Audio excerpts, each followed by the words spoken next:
출근길 하나님 말씀과 동행하는 출동큐티의 진규선 목사입니다.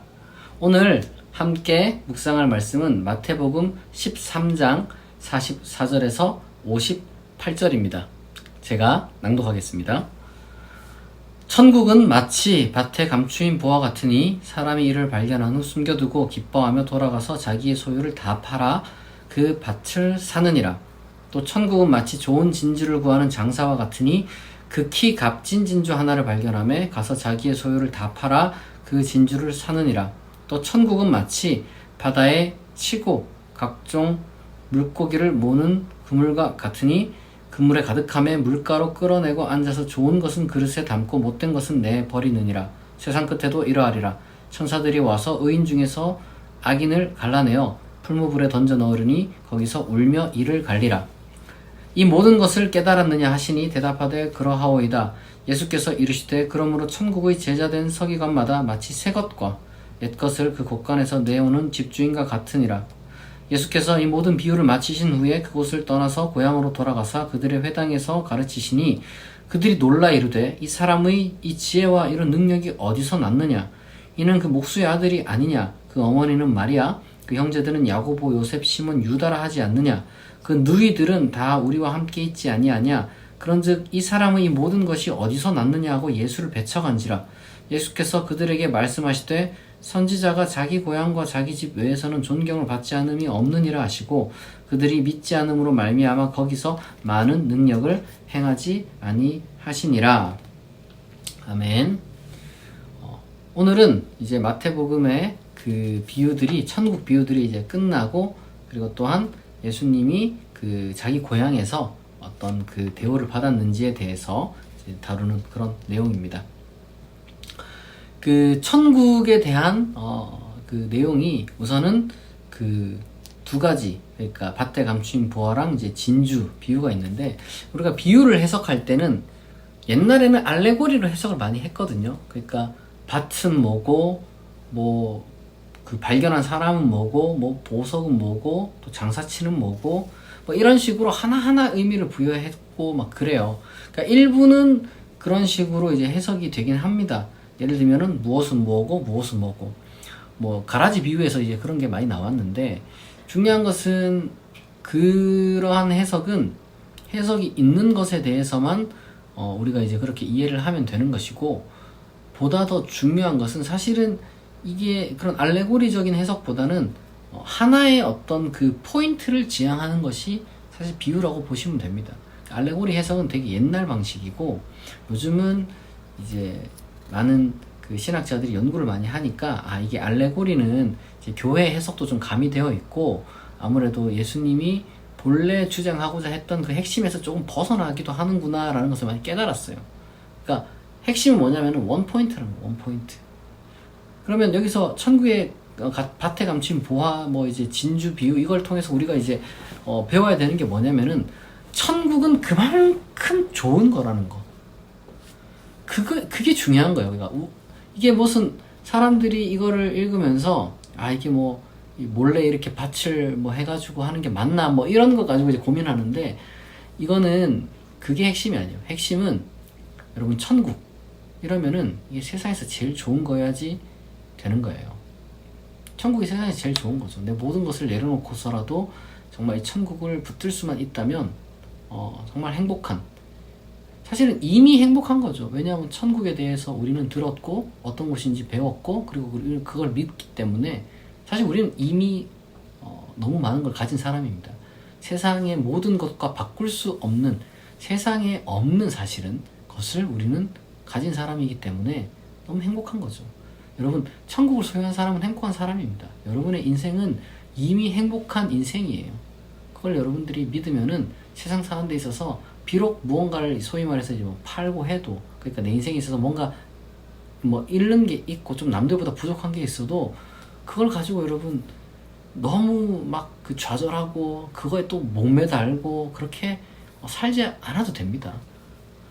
뭐 요즘은 그런 사람들이 많다면서요. 인스타그램이라든지 뭐 언론 통해서 보여지는 것들이 너무 많으니까 뭐 허황된 것을 이제 꿈꾸는 사람들이 있습니다.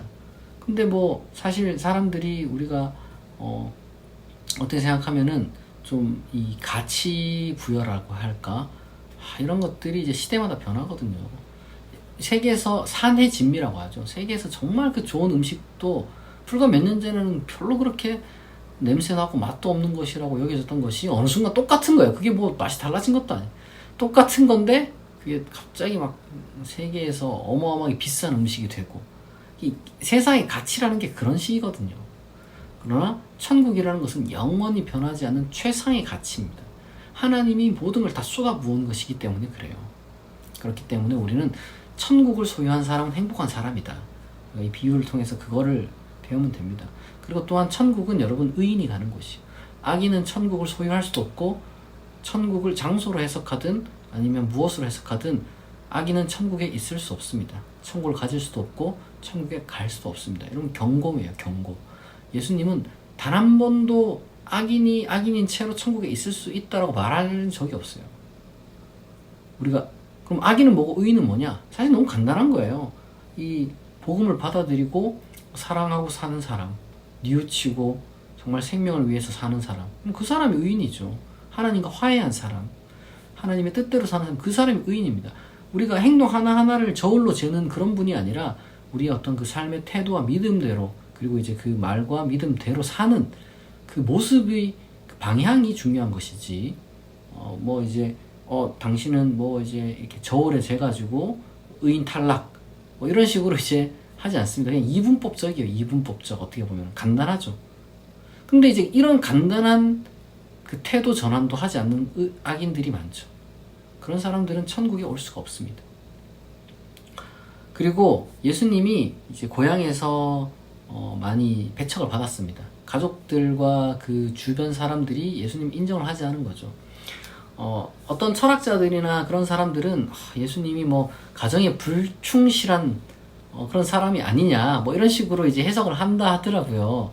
그건 이제 전후 관계가 바뀐 거예요. 예수님은 오히려 가족에게서 버림받고, 그리고 또 주변 사람들에게서 버림을 받았음에도 불구하고 꿋꿋하게 자기 올바른 길을 하나님의 뜻을 걸은 분이라고 해야지, 가족을 버렸다 하면 안 되죠. 가족들이 예수님 보고 미쳤다 그러고, 주변 사람들도 뭐 정말 뭐 저 어디서 배우지도 못한 놈이, 이게 이 놀라는 게 이 사람의 이런 지혜와 능력이 어디서 났느냐, 이 놀랐다, 이것은 이중적인 의미를 가지고 있어요. 진짜 뭐 대단한 건데 라고 하면서도, 근데 제가 제대로 랍비 교육을 받았던가, 제가 그런 자격이 있던가, 이런 식으로 그냥 배척을 해버리는 거예요. 내가 제 어릴 때부터 봤는데 평범하게 자랐는데, 뭐 이런 내용인 거죠. 우리가 이제 예수님의 어린 시절이 비범했다라고 상상을 곁들인 그런 뭐 문학 작품 중에 도마의 유아기 복음 뭐 이런 것도 있지만, 기본적으로 이제 성서가 주장하는 바는 그런 비범성은 그렇게 많이 보이지 않았던 것 같아요. 만약 비범성을 보였다면 뭐 가족이나 그 주변 사람들이 그렇게 배척을 안 했겠죠. 중요한 것은 예수님이 그렇게 이제 고독할 수 있었습니다. 외롭고 고독하고 쉽지 않았을까요? 내가 똑바로 살겠다, 올바르게 살겠다고 했는데 주변에 인정을 많이 못 받았던 그러한 외로움이 있었지만, 예수님 꿋꿋하게 하나님의 뜻에 맞게 자기 길을 걸으셨고 선포하셨기 때문에, 덕분에 우리가 이제 지금까지 이 놀라운 진리를 얻게 된 거죠. 우리가 그 예수님을 본받아서 예수님께 감사할 뿐만 아니라, 우리가 올바른 길을 가는 것에 대해서 여러분, 주변 사람들이 뭐라고 하건 간에 그 주변 사람들이 만약 나를 존중해 주지도 않고 내 가치를 잘 모르면서 비하한다면은, 그건 여러분 제대로 된 충고가 아니라, 그걸 우리 성경의 표현에 따르자면 그건 배척인 겁니다. 무시인 거예요.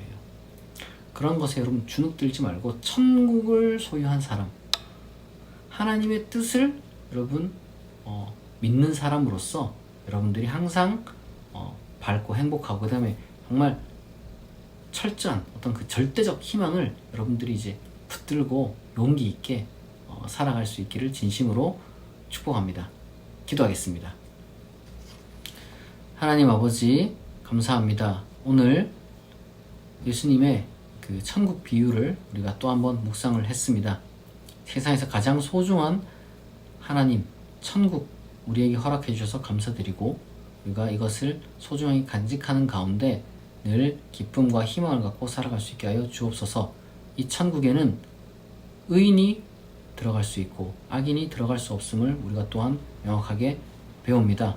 하나님, 우리가 의인답게 하나님께서 바라시는 그러한 올바른 사랑의 태도로 우리가 살아갈 수 있게 도와주시옵소서. 하나님 나라에 합당한 자로 우리가 살아갈 수 있게 도와주시옵소서. 그 과정 가운데 혹여나 우리가 배척을 당하고 무시를 당하고 조롱을 당한다 할지라도 우리가 예수님의 모범을 생각하며 주눅들지 않고 그러한 사람들도 있구나, 그러한 경우도 있구나 라고 우리가 덤덤하게 이겨낼 수 있는, 다시 한번 또한 하나님 나라를 바라보며 우리가 또 살아갈 수 있는 그러한 훌륭하고 정말 용기 있는 자가 되게 하여 주옵소서. 감사드리며 예수 그리스도의 이름으로 기도합니다. 아멘. 여러분, 주말이 또 찾아왔습니다. 토요일인데요. 여러분, 주말 동안 여러분이 쉼을 얻고 그리고 또한 회복할 수 있는 시간이 되었으면 좋겠고, 혹여나 출근하는 분이 계시다면 여러분들 하나님께 주시는 힘으로, 이렇게 하나님께 주신 또 지혜로 맡겨진 일들 잘 감당할 수 있기를 바랍니다. 행복하고 형통하고 평안한 하루가 되기를 축복하며 오늘 출동 큐티는 여기서 마치겠습니다.